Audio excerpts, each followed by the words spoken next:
15h30, Madame, Monsieur, bienvenue à cette édition du journal sur B1. Voici le sommaire. Les Gomatraciens fêtent la Coupe d'Afrique ce mardi. Les léopards locaux vainqueurs du Chien Rwanda 2016 sont arrivés dans l'avant-midi à Goma, chef-lieu du Nord Kivu. De premières informations font état d'une mobilisation de la population pour accueillir les héros. Le 16 février, journée commémorative des martyrs de la démocratie, non une journée fériée, dixit le gouvernement congolais. Mise au point, fait au lendemain des appels à une journée ville morte sur toute l'étendue du territoire national. Le constat est à suivre dans cette édition du journal. Bienvenue à tous et merci de rester avec nous. Cela fait exactement 24 ans depuis que coulait le sang des martyrs de la démocratie dans les rues de la capitale Kinshasa. C'était le 16 février 1992 à l'occasion d'une marche pacifique des chrétiens en vue de la réouverture de la conférence nationale souveraine. La marche avait tourné au vinaigre puisque réprimée dans le sang par le régime Mobutu et 24 ans après, la date se politise, appel à des marches par-ci, appel à une journée ville morte par-là et dans tout ce qui paraît comme un bras de fer, c'est la psychose qui a gagné la population en début de matinée. Nous y reviendrons avec force et détails dans nos prochaines éditions. En attendant ce constat dans les milieux des politiques, l'on s'attribue le succès ou l'échec de l'appel à la ville morte. Soutient que le mot d'ordre a été respecté, c'est du moins l'avis de Joseph Olengankoy de la dynamique de l'opposition. Il était joint au téléphone par Steve Mbouy. Je dois vous dire que la ville morte a été respectée sur toute l'étendue de la République. Au niveau commercial, je peux vous dire, tous les grandes surfaces, notamment les Shoprite, les Assoy et Frères, les S4, toutes les grandes surfaces du pays commerciales fermées, les écoles fermées, les petits commerces fermés, les marchés centrales comme les marchés d'approvisionnement local, tous fermés. Et le peuple vient de démontrer à travers cet référendum, parce qu'une ville morte, c'était un référendum, que la population veut la démocratie, veut un état de droit et la dignité. On peut tromper une personne ou deux, mais on ne peut pas tromper tout un peuple pendant longtemps. Avis du tout partagé dans le camp de la majorité présidentielle. Son porte-parole parle d'un échec de l'opposition, véritable pétard mouillé. Alain Atondo soutient que la ville de Kinshasa connaît une ambiance normale. On l'écoute. Ce mot d'ordre de ville morte est un pétard mouillé au regard des objectifs d'une ville morte, à savoir perturber le déroulement normal de la vie et paralyser la vie. Or, sur ces deux plans, on ne voit rien de remarquable. La ville, la circulation est normale, même si elle n'est pas à son niveau habituel, mais elle est normale. La ville fonctionne, et donc c'est un échec évident, et qui doit d'ailleurs servir de leçon aux promoteurs de cette ville morte. Le peuple congolais n'accepte plus de servir de marchepied aux personnages brumeux, aux ambitions mal définies. À part les écoles, mais tous les autres, la vie normale, le marché. Et là, c'est ça le thermomètre de la vie sociale. Le marché, les transports en commun, la circulation. Voilà. Pour les écoles, force est de reconnaître que certains coordonnateurs d'école ont donné ce mot d'ordre malheureux, à savoir ne venez pas. Non, c'est pas à cause de la ville morte. Opposition, majorité, divergence d'avis, constat quasi similaire à Béni, les activités scolaires et commerciales étaient paralysées. Par contre, tous les services de l'État ont fonctionné conformément à l'appel du gouvernement. Eric Asmo ici. À la levée du soleil autour de 7 heures locales, les bleus blancs ont été visibles dans les grandes artères et avenues de Béniville. Un mouvement qui a en amont donné moins de chances au respect strict à l'appel du Front citoyen 2016. Déjà vers 11 heures, certains taximens motos n'ont pas cru à la maximisation de leurs recettes. Vraiment, nous sommes assis dans nos motos, vraiment c'est difficile de gagner. Parfois nous gagnons $5, soit 8 000 francs, mais aujourd'hui nous n'avons même pas l'espoir de gagner 3 000 francs. Bon, certains parmi nous sont forcés et certains sont compatibles avec ceux-là qui ont été avec Mobutu. Au marché central des Bénikiloquois, certains étalages ont été vides et d'autres occupés. Cette femme vendeuse de farine justifie sa présence sur le lieu des ventes. Parce que le coût de la vie nous agace. Nous sommes venus, on pouvait manger quoi aujourd'hui si l'on restait? La vie nous préoccupe. Disons que les entreprises étatiques, pour la plupart, ont ouvert leurs portes sans embâche. À Kananga, la ville connaît une ambiance habituelle. Boutiques, magasins, institutions publiques et privées fonctionnent normalement. Le mot d'ordre lancé par l'opposition semble n'avoir pas trouvé un écho favorable. Solin Tomba, notre correspondant. Contrairement au mot d'ordre lancé par l'opposition congolaise, celui d'observer une ville morte sur toute l'étendue du pays, la ville de Kananga, chef de la province du Kasaï central, n'a pas cédé à ces derniers. L'on peut remarquer sur la ville de Kananga comme si rien n'existait et chacun dans ses occupations, boutiques, magasins, pharmacies, services de l'État ainsi que les fonctionnaires de l'État ont tous vagué à leur service. Plusieurs débats ont eu lieu ce matin sur certains médias privés au Kasaï central, où les acteurs politiques de l'opposition ont essayé de convaincre la population, mais sans succès. La majorité, quant à elle, pense que cette journée est comme d'autres journées, car l'événement de ces jours a été fusionné dans celui du 4 janvier, cette journée donc de martyr.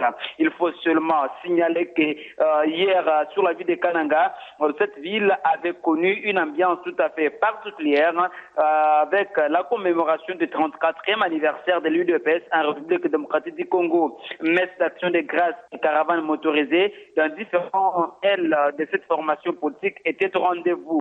Depuis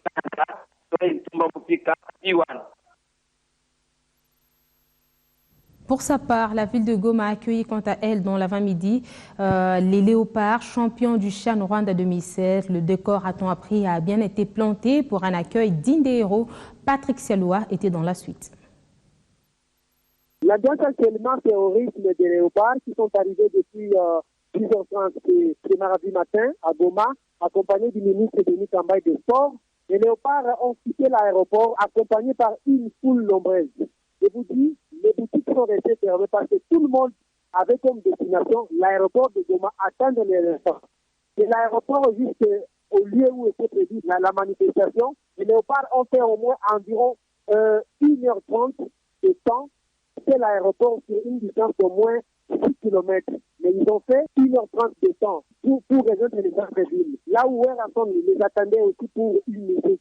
En fait, pour dire que la ville morte, par rapport avec la ville morte, les boutiques sont restées évidemment fermées. Les écoles, les élèves ont quitté les écoles parce que les responsables d'école voulaient à ce que les élèves qui ont soutenu les léopards voulaient à ce que les élèves aillent voir les léopards. Et c'est ce qui a été fait ici au centre-ville, sous le boulevard Kanyamouanga, où les léopards viennent de terminer la manifestation. Ils prennent la direction de l'aéroport pour se rendre à Bukavu. Autre chose, le Front du Peuple, c'est le nom de la nouvelle coalition politique soutien Étienne Tshisekedi. Ses membres ont clôturé hier leur convention de près de 2 semaines. À la clé, ils réitèrent leur soutien au dialogue. Au terme de ces assises, le Front du Peuple s'est constitué une large coalition et s'érige en organisation politique et sociale, soutien et allié à l'idéologie du président de l'UDPS, Étienne Tshisekedi. Cette première convention politique a obligé les alliés du président Étienne Tshisekedi à intérioriser les principes et valeurs incarnés par leur autorité morale et qui fondent aujourd'hui leur identité. Ils sont toujours partants pour le dialogue souhaité inclusif conformément à la feuille de route du leader Maximo, publiée le 14 février 2015. Cette première convention politique a été vécue par les alliés du président Étienne Tshisekedi comme un moment privilégié d'une réflexion collective, mieux une opportunité désignée pour porter un regard mieux informé et plus éclairé sur les dialogues politiques que nous voulons. Transparent, associant les deux parties prenantes congolaises avec la médiation de la communauté internationale. Lisanga Bonganga soutient que ce dialogue reste la seule voie pour réussir des élections crédibles et apaisées. La radio en situation d'urgence et de catastrophe, c'est le thème de la célébration de la journée mondiale de la radio à Kinshasa. Cette journée a été célébrée par l'UNESCO, une occasion pour cette institution des Nations Unies de démontrer l'importance de la radio en situation d'urgence ou de catastrophe. Matinée d'échange à Kinshasa pour souligner le rôle de la radio dans les situations d'urgence et de catastrophe. Ce média, fait remarquer l'UNESCO, joue un rôle important dans la vie des communautés. Sa pérennité est un atout incomparable dans la protection et la prévention auprès de populations. La radio demeure une véritable porte ouverte pour la diffusion de nouvelles et de messages à impact immédiat à destination de toutes les couches des populations, même les plus défavorisées et les plus éloignées. Grâce à une technologie simple et souple, et en raison de la confiance que permet la radio, cet outil est effectivement un puissant vecteur de liberté et de culture particulière en tout temps. La radio a démontré son utilité en diffusant des alertes face aux catastrophes naturelles. Selon l'UNESCO, elle joue un rôle central dans la prévention des maladies et l'atténuation des catastrophes. On a vu dans beaucoup de cas tels que la lutte contre Ebola, la radio a joué un rôle très important. Aujourd'hui, vous entendez ici parler de cette nouvelle épidémie, le Zika en Amérique latine. La radio aussi joue un rôle important dans l'explication aux populations, aux différentes communautés, vraiment sur la maladie et sur la façon de la prévenir ou de la traiter. L'information est capitale pour éviter des rumeurs qui peuvent même mettre en péril la vie des citoyens dans les situations d'urgence. L'État doit garantir la loi sur la liberté d'expression pour ne pas limiter l'information. Les travaux de modernisation de la place royale dans les immeubles vont abriter certains ministères et leurs administrations. L'avenue Benseke où les assainissements sont en cours d'amélioration ainsi que l'avenue Bypass sont plein de modernisation. Sont là les quelques chantiers visités ce mardi par le ministre des Infrastructures et Travaux publics. Les 7 immeubles de la place Le Royal ont presque fini d'être réhabilités. En prévision de l'occupation prochaine par quelques ministères et leurs administrations, la boucle de voirie de cet endroit reçoit un coup de rajeunissement. Fridolin Kaswechi, en compagnie de certains collaborateurs, a évalué l'avancement de ce chantier, jugé encourageant et dans le délai. Sur l'avenue Mbenseke qui traverse un marécage, l'office de voirie et drainage s'applique depuis quelque temps déjà à améliorer l'écoulement des eaux en modernisant les drains. Un effort qui va doter à cette route un caractère définitif de l'avis de Benjamin Wenga, directeur général ad interim de l'OVD. Le gouvernement de la République, à travers les communes, fait le nécessaire pour que nous puissions assainir une fois pour toute cette avenue de Mbenseke qui connaît tout le temps des problèmes. Seulement, nous devons insister sur le fait que vraiment tout doit être fait de manière à travailler ensemble dans le grand cadre d'aménagement du territoire, de manière à améliorer les conditions de vie de la population dans tous les aspects de la population. Les voiries, les réseaux divers comme l'eau, l'électricité, on doit travailler en synergie. Au rythme de 80 mètres jour de creusage et 40 mètres de construction de drains, le chantier de modernisation de l'avenue Bypass prend de la vitesse. Sur cette route, ce sont 2 firmes chinoises qui évoluent dans les 2 sens de manière à se rencontrer au milieu. D'ici le mois de septembre 2016, les premières améliorations en termes de circulation sur les 4 voies sont attendues. Développement du terroir, le peuple Manyanga s'y emploie. Dans le Congo central, cette catégorie des personnes a profité de la cérémonie des chants de vœux pour bien entendu réfléchir sur le développement de son territoire. Et c'était donc à la foire internationale de Kinshasa. Le peuple Manyanga du Congo central a fermé ses liens et réfléchi pour le développement de sa province à partir du territoire de Luozi qui est sa terre natale. Autour de la Sodema, Solidarité pour le développement du Manyanga, notables, élites et tous les citoyens de l'espace Manyanga sont engagés pour désenclaver leur territoire à travers des projets sociaux initiés en faveur de communautés locales, projets essentiellement axés sur l'agriculture qui est la principale vocation de leur terre. En général, en particulier, ezali bitumba ya développement.